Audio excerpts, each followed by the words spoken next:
Toda a honra e toda a glória seja dado a Deus, o Deus que fez o céu e a terra, o Deus que criou todas as coisas, o Deus único, aquele que tudo pode e que por amar o mundo de tal maneira enviou o seu unigênito Filho para que todo aquele que nele crer não pereça, mas tenha vida eterna.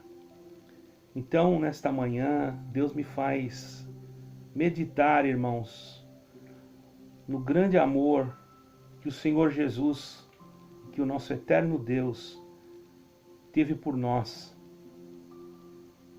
O Senhor dos Exércitos e Jesus Cristo, o Yeshua HaMashiach, verdadeiro homem, verdadeiro Deus.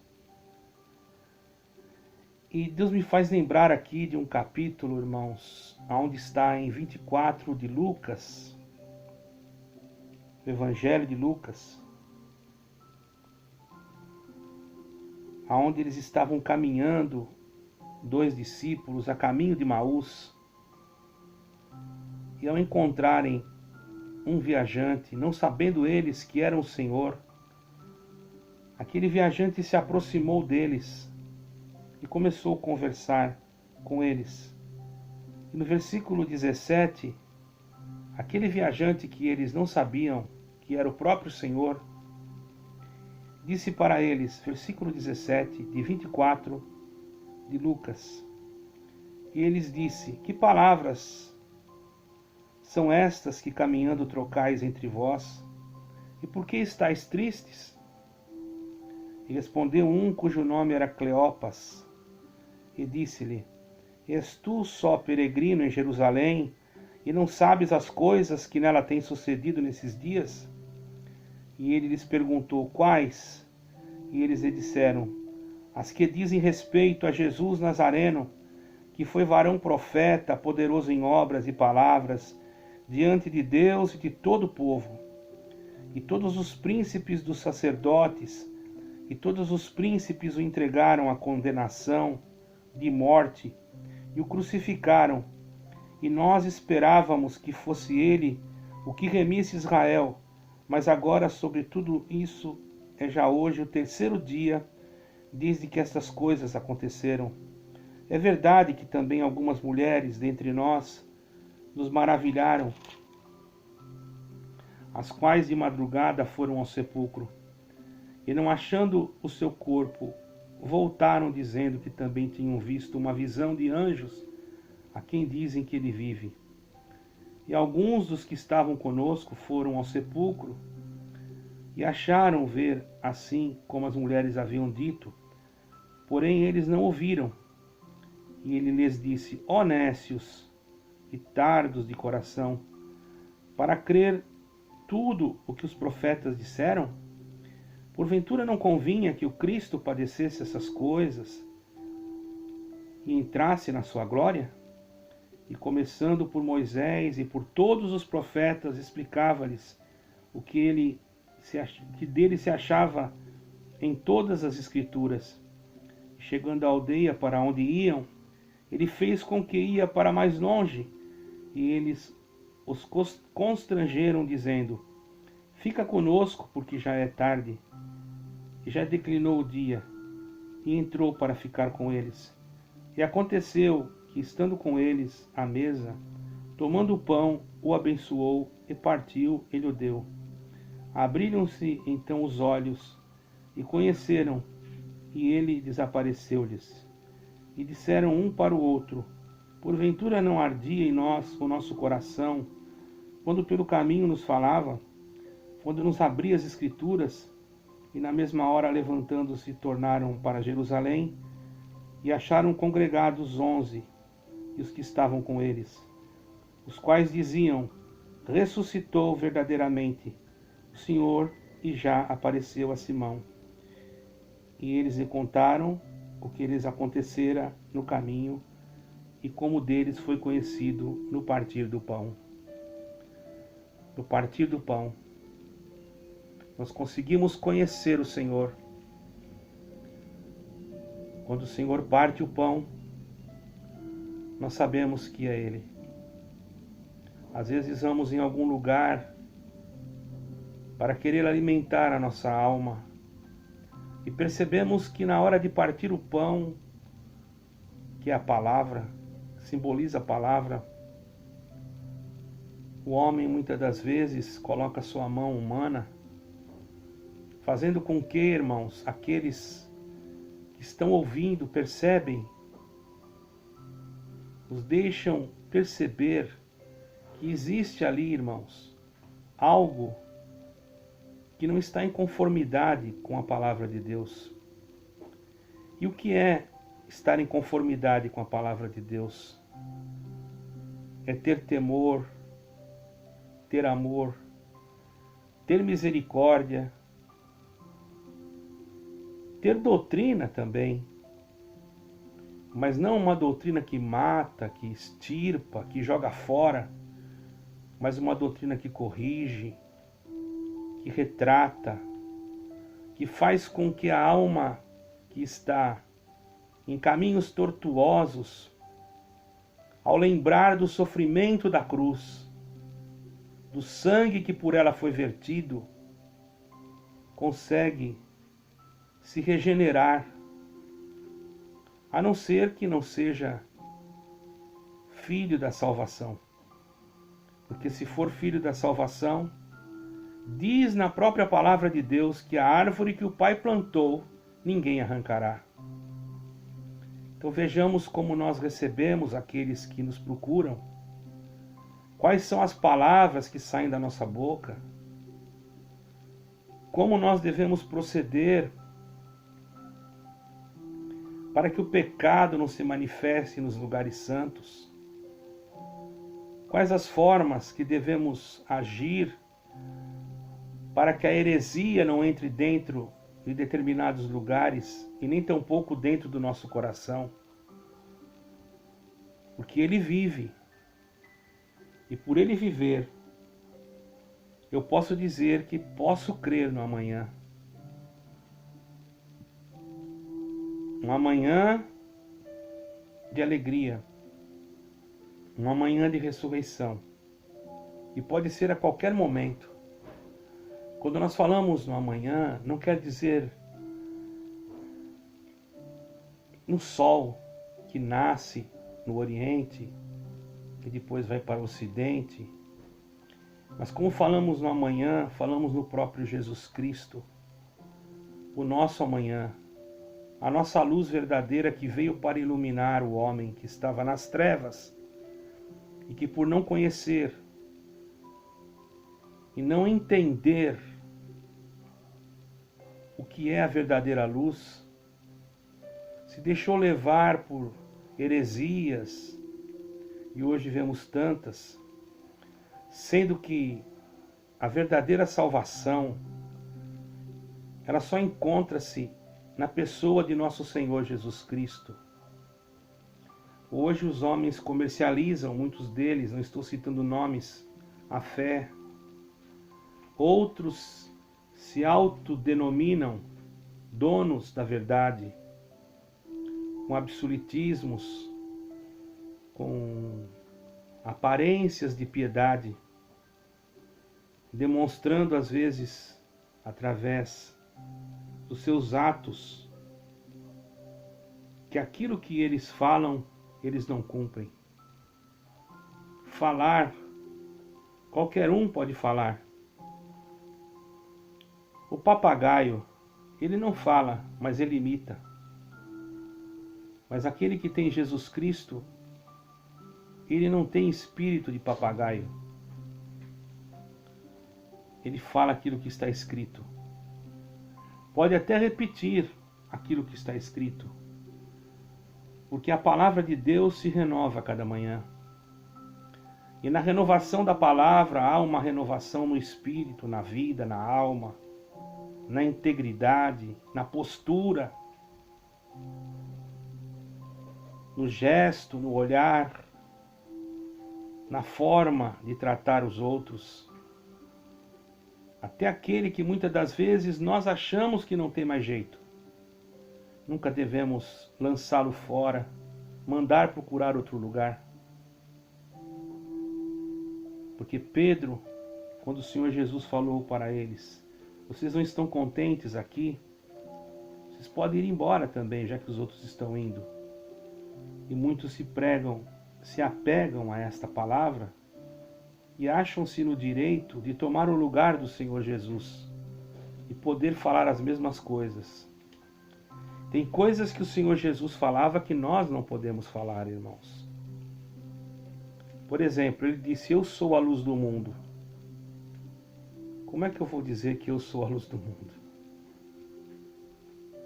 A luz que está em Cristo resplandece sobre cada um de nós, nos fazendo luz, mas não somos nós, irmãos, que geramos essa luz. Se não houver em nós o gerador espiritual, que é o Espírito Santo, que gera a luz de Cristo em nós, nós não somos nada. Eu prego a palavra.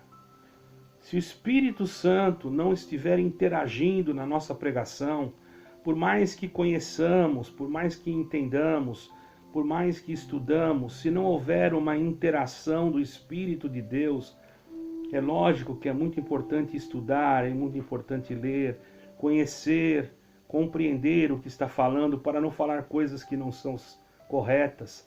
Mas se não houver uma interação do Espírito de Deus, nós estamos apenas relendo.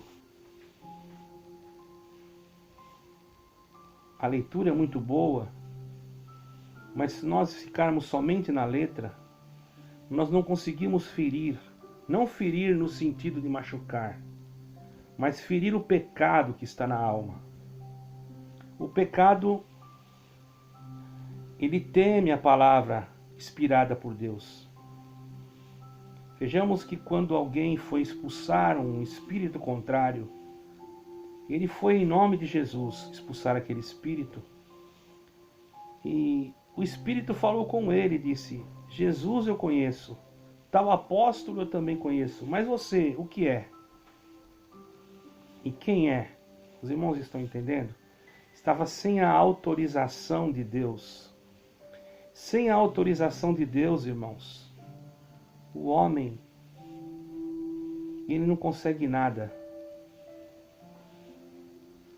Quando estamos ungidos, no sentido da autorização, porque ungido de Deus é só Jesus Cristo, mas nós podemos ser ungidos para ser autorizados. Que está escrito lá em Timóteo: se estiver algum enfermo, chame os presbíteros da igreja e unja com azeite, para que a oração da fé salve o doente, e se houver cometido pecado, será perdoado. Então aquela unção, ela está demarcando, irmão, aquela pessoa, está marcando aquela pessoa com um sinal de Deus, determinado por Deus, para a libertação daquela enfermidade, ou muitas das vezes até para a purificação daquela alma, para que através daquela unção, aquela pessoa possa também alcançar a misericórdia de Deus. Não é a unção que salva, quem salva é Jesus Cristo. Mas é um mandamento. Não é que eu vou ungir paredes, ou vou ungir as ruas, ou vou ungir fotografias, ou vou ungir. Isso não está escrito. Está escrito: chame os presbíteros da igreja e ungindo aquele que está enfermo. Hoje existem denominações que ungem qualquer coisa, irmão. Não vamos misturar os feitos do Velho Testamento, da antiga aliança, com a nova aliança que Cristo nos deixou. Somos agora seguidores de um novo concerto, não desprezando o velho concerto, que tudo faz parte de um contexto histórico e salvístico. Mas o centro da nossa pregação tem que ser Jesus Cristo. Nós temos que ter um cristocentrismo para pregar. E não pregar coisas que não estão dentro da palavra de Deus. Não é porque o apóstolo Paulo levava o seu lenço quando ele não podia, que nós, quando não pudermos, vamos mandar o nosso lenço. Não vamos nos comparar com o apóstolo Paulo e não sabemos o que Deus falou com ele naquele momento no íntimo do seu ser. Mas dentro da nossa casa nós podemos orar por aquele que está enfermo, ou se formos solicitados para orar, por que não vamos? A não ser que algo nos impeça de uma forma que nós não possamos, por uma determinação de Deus ou até mesmo de alguma autoridade, porque vivemos num mundo hoje que a pandemia, nós não somos obrigados, irmãos, a desrespeitar as leis quando estas vêm para o bem. Porque o mesmo Deus que nos ouve do lado do doente, Ele nos ouve longe do doente quando nós oramos por ele. Temos prova disso quando aquele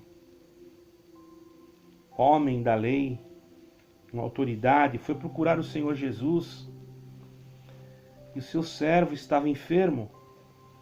O Senhor ia na casa dele e disse: mestre, não precisa ir na minha casa. Diga só uma palavra e o meu criado sarará. O Senhor não ficou ofendido. O Senhor não se sentiu magoado porque ele disse aquilo. Ele foi sincero, ele disse: eu sou um homem de autoridade, tenho soldados à minha disposição. Digo este vai, ele vai. Digo aquele fica, ele fica. Então eu não me acho digno, mas se tu falar uma palavra, olha a diferença, irmãos. Ele creu. Então a razão da libertação é a não oscilação da fé e a crença. E o desejo de Deus de fazer o milagre. Deus não é obrigado a fazer milagre com ninguém. Ele é Deus. Ele faz milagre com quem ele achar que deve de fazer. Então não devemos julgar aqueles que às vezes não podem ir em algum lugar. Por exemplo, eu já fui chamado para ir em hospitais onde a pessoa estava com uma baixa imunidade muito grande e eu estava resfriado. Dentro das características do meu organismo, por causa daquele resfriado, eu poderia transmitir aquele resfriado para aquela pessoa que estava de baixa imunidade. E o que aconteceria? Ao invés de eu levar a libertação para aquela pessoa, eu estaria levando alguma coisa talvez pior, talvez aquela gripe que eu estava naquele momento, poderia trazer àquela pessoa um mal maior. Então nós temos que ter compreensão e entendimento. Isso faz tempo, já muito tempo.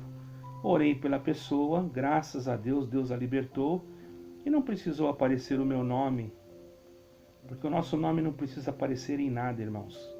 O único nome que tem que aparecer é do Senhor Jesus. Então aqui, irmãos, o Senhor Jesus havia ressuscitado. E ressuscitou. E vai voltar. E os acontecimentos nos demonstram que a sua volta está próxima.